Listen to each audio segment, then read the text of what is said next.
Президенттин 2021 жылдын февраль айындагы атайын жарлыгынын негизинде саламаттык сактоо тармагын өнүктүрүү жана калктын жашоо сапатын, ден соолугун жакшыртуу максатында Кыргызстанда айрым тармактарда айлык маяналар көтөрүлгөн. Алардын арасына биринчилерден болуп медицина тармагы киргизилген. Молодец. Давай на животика полежим. 37 жылдан бери үзгүлтүксүз үй бүлөлүк дарыгер болуп иштеген Гүлмира Инакбекованын айлык маянасы быйыл 100%га көтөрүлгөн. Кымбатчылык болуп турганда бизге кыйла эле жардам болду дейт. Ошондой эле мурда иштебей калган ак халатчандардын жумушка кайтуусу көбөйүп, ишке болгон кызыгуулары арта баштаган. Государство эмне дейбиз, ыраазычылыгыбызды билдиребиз. Рахмат ушу медработниктерге, биз медайымдарга, врачтарга кичине көңүл болуп, айлык маянасын көтөрүп койгондоруна. Могу жаштарга аябай жакшы стимул болду да.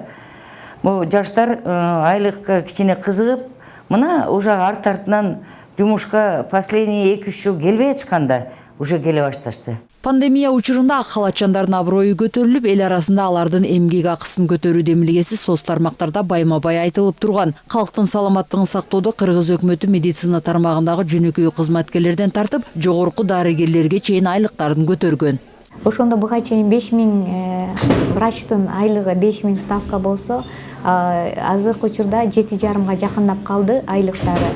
Андан сырткары бул үй бүлөлүк дарыгерлерге да тиешелүү, башка медиктерге да тиешелүү, медсестраларга, врачтарга категорияга жараша да айлыктар кошулат. Улуттук статистика комитеттеринин маалыматтары боюнча январь-август айларында Кыргызстанда орточо айлык маянанын суммасы 19586 сомду түздү. Ошондой эле ар кайсы облуска ар кандай коэффициент менен кошулуп, бир канча тармактагы кызматкерлердин эмгек акылары жогорулатылган. Былтыркы жылдын ушул салыштырмалуу мезгилине салыштырганда 9,2%га өстү.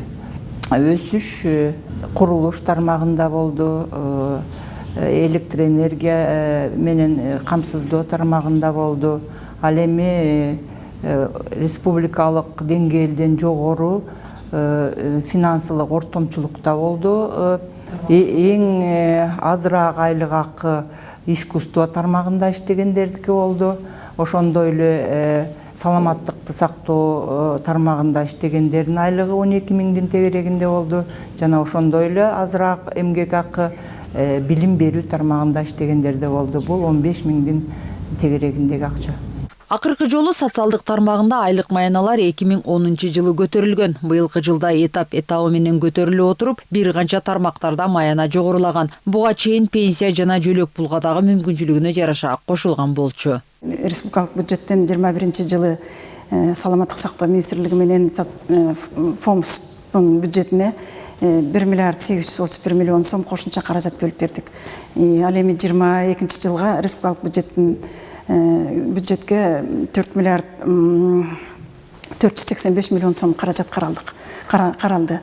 Жалпысынан ошо 1 миллиард 831 миллион бердик медиктерге. Андан тышкары жанагы эменин маданият министрлигине дагы 226,6 миллион сом бөлүнүп берилди. Учурда Каржы министрлиги тарабынан ички кошумча каражат булактары каралып, башка тармактагы мамлекеттик кызматкерлердин айлык маяналарын көтөрүү аракеттери дагы көрүлүүдө. Сайрагүл Полотова, Жанадил Абубакир уулу, ЛТР, Бишкек.